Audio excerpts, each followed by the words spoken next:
wonderful moments here today as we shall be taking you through chemistry from Supreme Success Academy. I would want us to join us as we break the maths of organic chemistry. We shall be simplifying the core concepts under the following heading. So we'll be looking first of all at the vitalist theory of organic chemistry,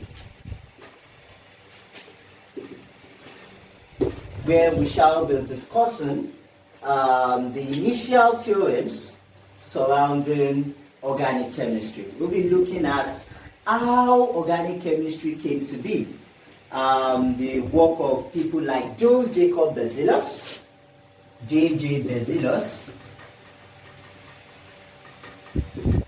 and of course the eventual disruption of the myth that organic compounds were entirely from living organisms.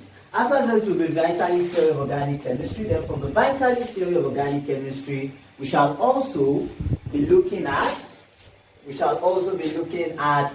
breaking the myth of organic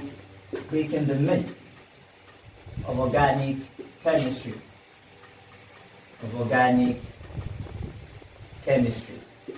That is looking at Wohler's experiments. How did Frederick Wohler disprove the myth that organic compounds were entirely compounds derived from living organisms? Then from here, after this, we shall also be looking at the new definition of organic chemistry. The new definition of organic chemistry. Then we shall be rounding up, bringing this to a close by classification, by looking at the classification of organic compounds. So there are myriads of organic compounds, several of them. We have quite 1,000. We have several trillions of organic compounds, and we shall be looking at how to classify them, how to make it relatively easier for us to understand the organic compound. So looking at the vitalist theory of organic compound. What does the word vitalist mean? From the word vital. Vital simply means something that is important, something that is essential. So there is a theory that was proposed by J. Jacob Berzelius in 1776. In 1776, J. Jacob Berzelius proposed that it is impossible, yes, it is impossible, that word, to synthesize organic compounds from inorganic compounds. That means organic compounds were considered to be substances derived from living organisms, while inorganic compounds were considered to be substances derived from non-living things. So just the way you could imagine that you cannot tap on a dead person and say, stand up, and the person responds. Of course, we know it is not possible. So that was the way it was to the scientific body. It was very difficult for them to believe that I can manufacture a compound that is organic from inorganic substance. So this theory was proposed by J. Jacob Berzelius. And what did this say? It says that it is impossible to synthesize organic compounds in the laboratory because organic compounds consist of a vital force. Because they consist of a vital force. So this vital force, just the way we believe that humans, we have a special force in us that makes us to be able to walk. We have special forces in us that make us to be able to move. That we have special forces in us that enables us to be able to perform living activity. So that is the way that the J. Jacob Berzelius assumed that organic compounds cannot be synthesized from inorganic compounds. So therefore, here we now look at breaking the myth of organic chemistry. How true is J. Jacob Berzelius' vitalist theory? How true is it that we cannot actually manufacture organic compounds in the laboratory. Of course, in 1828, a scientist by name Frederick Wohler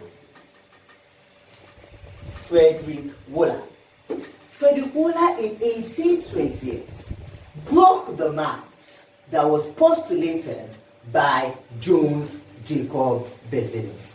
And what did he do? What he simply did was to manufacture, was to synthesize, was to prepare an organic compound which we call urea. Urea, of course, is found in living organism and it is derived from urine. It's an important component of your urine. So urea, an important component of your urine, was synthesized by Frederick Wohler. And this is an equation representing what happened. This is NH4 plus OCN minus. We call the substance ammonium cyanide, which is described as inorganic. And from ammonium cyanide, Frederick Wohler heated the substance in a process referred to as Wohler's synthesis. Wohler's synthesis. Why do we call it Wohler's synthesis? It is called Wohler's synthesis because it was proposed by Frederick Wohler. So Frederick Wohler carried out Wohler's synthesis of this substance and ended up with a product this way: C double bond O N H H N H H. This substance is referred to as urea. This is a groundbreaking event that took place in the field of organic chemistry. So from the misconception that organic compounds are compounds that are entirely derived from living organisms, we now have a newer definition. We now have the scope being changed to the fact that organic compounds are not only derived from living organisms, they are not only derived from living things. So what are organic compounds? That is taking us to the next one: definition of organic chemistry. So how do we know that organic compounds are not compounds that are derived from living organisms entirely? How do we define them? The modern day definition of organic compounds now describes organic compounds as compounds that contain carbon. So organic compounds are compounds containing carbon, with the exception, that's what? Containing compounds. Carbon containing compounds. We call them what? Organic. Organic compounds are carbon containing compounds. But the new question is this: is it all compounds that contain carbon? Is it all compounds that contain carbon that are considered to be organic? Of course, the answer is no. Not all compounds that contain carbon are organic. So what are the exceptions to this definition of organic compounds as carbon containing compounds? The exception to this are compounds like oxides. That is, when we talk about oxides of carbon, examples of the oxides of carbon include your CO2, that is your carbon dioxide. Examples include your CO2, carbon dioxide. Other examples include your carbon monoxide, that is your CO. CO2, carbon monoxide are compounds containing carbon, but under our classification, they are not considered as organic compounds. Also, we have trioxocarbonates. We have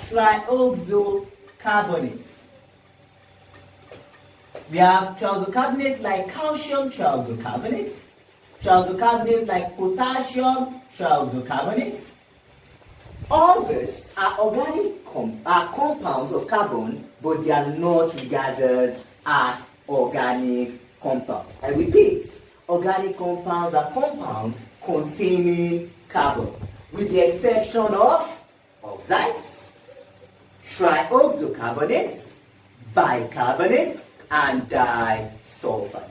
Organic compounds are compounds containing carbon, with the exception of oxides, trioxocarbonates, bicarbonates, and disulfides. So that brings us to the definition of organic compound.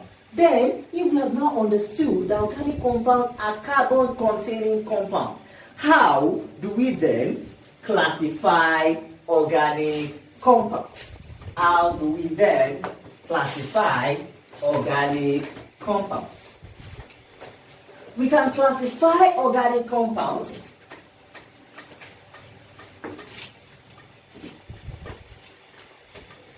this way. We have organic compounds. Of course, remember that I said organic compounds are compounds that contain carbon, but they do not need only carbon. So that is the reason why we need to classify organic compounds. Organic compounds are not only made up of entirely carbon, so we can classify them into two broad groups. They can either contain hydrogen and carbon. So when they contain hydrogen and carbon, we refer to them as hydro from hydrogen. Then we have what? Carbon from carbon. So we have hydrocarbon. So compounds, organic compounds that contain carbon and hydrogen only are referred to as hydrocarbons. Organic compounds that contain hydrogen and carbon only are referred to as hydrocarbon. While when they consist of other groups, in addition to hydrogen and carbon, that is when we have hydrogen, we have carbon, and we have another element, whether it is oxygen, whether it is nitrogen, whether it is fluorine, whether it is bromine, whether it is sulfur. If an organic compound has other elements besides hydrogen and carbon, we refer to them as functional groups. We refer to them as functional groups. Then, hydrocarbons, compounds consisting of carbon and hydrogen only. So the compounds that consist of carbon and hydrogen only can also be further subdivided into two. We have those that are made up of chains, from the word alipha. The alipha is a group of meaning chains. So when you begin to think of aliphatic, they are hydrocarbons that are made up of chains. Aliphatic are hydrocarbons that are made up of chains. Then we move to aromatic. If it is not made up of chains, then it can be made up of rings. It can be made up of rings. If it is not made up of chains, then it is made up of rings. When it is made up of chains, we call it aliphatic. When it is made up of rings, we call it aromatic. So aliphatic that are made up of chains, the chain can also be opened. That means we can have open chain like this, or we have closed chain like this, as in the case of cyclopropane.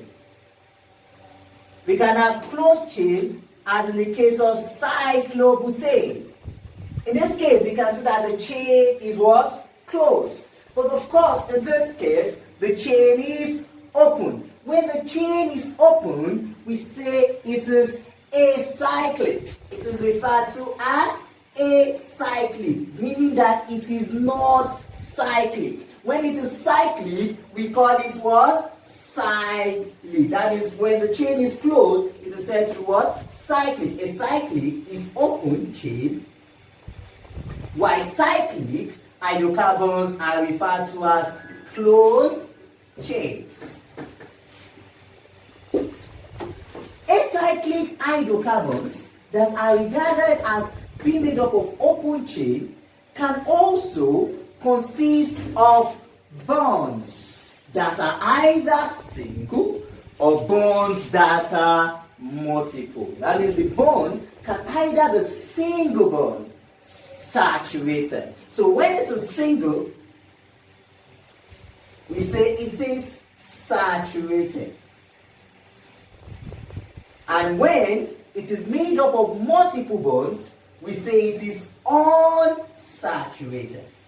So typically, unsaturated compounds are compounds that consist of multiple bonds, while saturated compounds are compounds that consist of single bonds. Example of saturated compounds. You could be talking about your alkanes. Yes, alkanes are saturated. Why are alkanes referred to as saturated compounds? Alkanes are referred to as saturated compounds because they are made up of single bonds. In this case, carbon-carbon single bonds. So compounds that have single bonds are said to be saturated. While the unsaturated ones, as in this case, is your alkane, A-L-K-E-N-E, then your alkyne. Examples of your alkane, you could be talking about propane, you could be talking about your butane, you could be talking about your hexane, you could be talking about your pentane, you could be talking about your decane. Then, unsaturated includes your alkane, like your cyclobutane, like your butane, like your propene, like your hexane. That is why they are called alkene. They have a name ending of "-ine". Then, coming down here, we will talk about the cyclic hydrocarbons.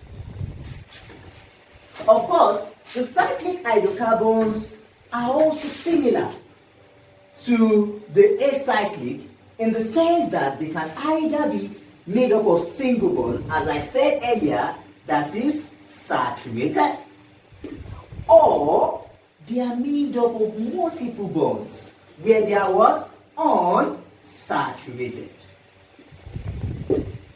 When they are saturated, you will be talking about alkane that is saturated. Acyclic is alkane. Therefore, saturated cyclic is what? Cyclo. So we have cyclo alkane. Then unsaturated divided into two. You have the cyclo alkene, and of course you have the very rare class of compound, cycloalkynes. Cycloalkynes are relatively rare. So cycloalkynes form the unsaturated hydrocarbons. So looking at this overview, we have organic compounds being classified into two. The hydrocarbons, those that consist of carbon and hydrogen only. And of course we have what? Functional groups. They contain carbon. They also contain hydrogen, but they also consist of other elements or other groups. Then the hydrocarbons, I said, can either be made up of chains or they are made up of rings. When they are made up of chains, they are said to be aliphatic. When they are made up of rings, they are said to be what? Aromatic. Examples of your aromatic compound. You could be talking about your benzene. You could be talking about your methyl benzene. You could be talking about ethyl benzene. You could be talking about phenol. So those are your aromatic compounds. Then so aromatic compounds said they can either be benzene-like or they are non-benzene-like. Benzene-like, they are said to be benzene-like when they are derived from benzene, while they are said to be non-benzene-like when they are derived from other compounds other than your benzene. So you could be talking about your furan, you could be talking about your thiophene furan, you could be talking about your thiophene pyridines. These are non-benzene-like compounds. But the benzene-like compounds could include your benzene, of course. You could be talking about your toluene. You could be talking about your phenol, your benzoic acid, and the likes of them. So, after I've been able to illustrate the hydrocarbons, then I will be rounding up with the functional groups.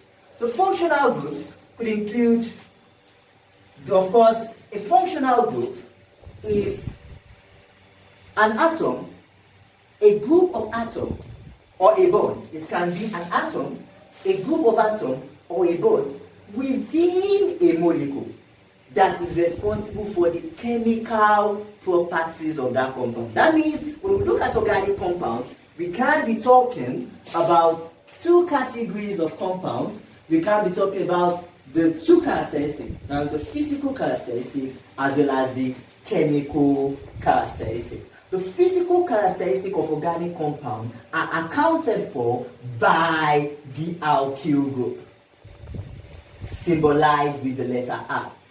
So there is an alkyl group, and of course there is the functional group. So if I look at ROH, in this instance, I would realize that it's made up of two things. The alkyl group, that is represented by the letter R. Then of course, we have the functional group. As I said, the alkyl group is responsible for the physical properties,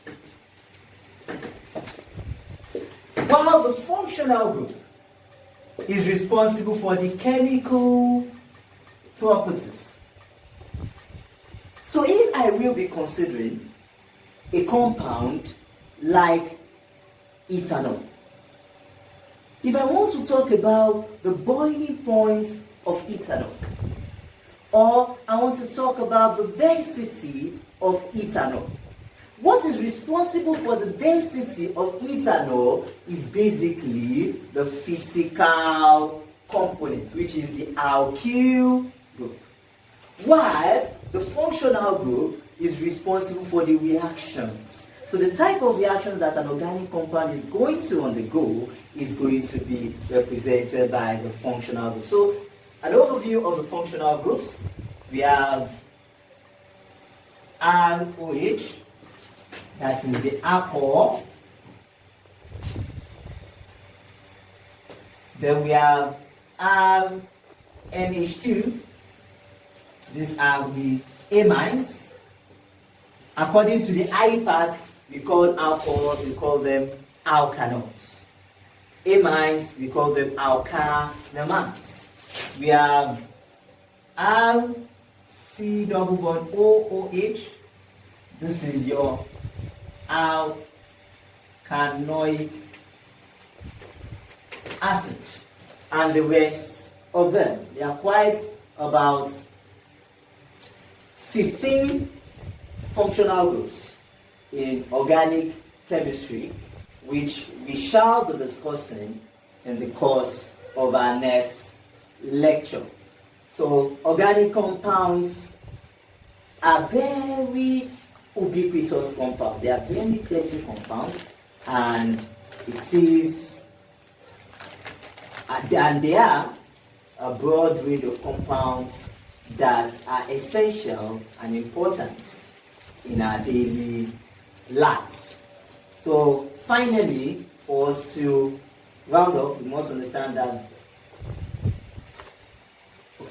finally, we must understand that hydrocarbons, functional groups, are components of organic compounds. For more of those videos, to get to understand more, you can please click the subscribe button, like and share. I wish you a great day ahead. Thank you.